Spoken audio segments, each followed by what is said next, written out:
তো তোমরা দেখে বলো তো এটা কি লুচি ভাজছি। এটা তাল দিয়ে মাখানো তালের লুচি।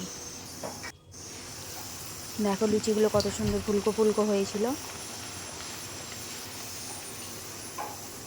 তো তোমাদের বাড়িতে কে কে এখন তালের সিজনে কীরকম তালের লুচি হচ্ছে কমেন্ট করে জানিও।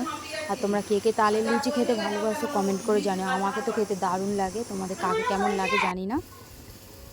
তো দেখো তালের লুচি দিয়ে খাওয়ার জন্য এখানে আমি ঘুগনির জন্য আলু আর মটরটা সেদ্ধ করে নিয়েছি।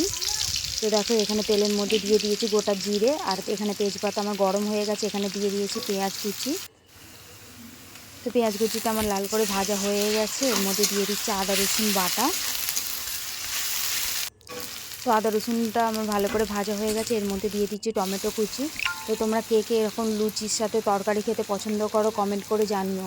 তো দেখো এখানে আমি দিয়ে দিচ্ছি নুন, পরিমাণ মতো হলুদ গুঁড়ো, পরিমাণ মতো লঙ্কার গুঁড়ো, আর এখানে দিয়ে দিচ্ছি পরিমাণ মতো জিরে গুঁড়ো, পরিমাণ মতো ধনে গুঁড়ো দিয়ে এখানে দেখো আমার মশলাটা খুব সুন্দরভাবে কষানো হয়ে গেছে। এর মধ্যে দিয়ে দেবো সেদ্ধ করে রাখা আলু মটর।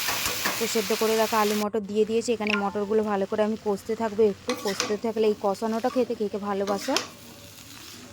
আমাকে তো খেতে খুব সুন্দর লাগে। তো দেখো এখানে কষানোটা আমার খুব সুন্দরভাবে হয়ে গেছে, এবার দিয়ে দিচ্ছি পরিমাণ মতো জল। তো তোমরা কে কে এই দেখো এর মধ্যে দিয়ে দিচ্ছি আমার ঘুগনির জন্য সেদ্ধ হয়ে গেছে, এর মধ্যে দিয়ে দিচ্ছি গরম মশলা, উপর দিয়ে দিচ্ছি ধনেপাতা কুচি। তো আমার ঘুগনিটা রেসিপিটা তৈরি, ঘুগনি রান্নাটা আমার তৈরি হয়ে গেছে।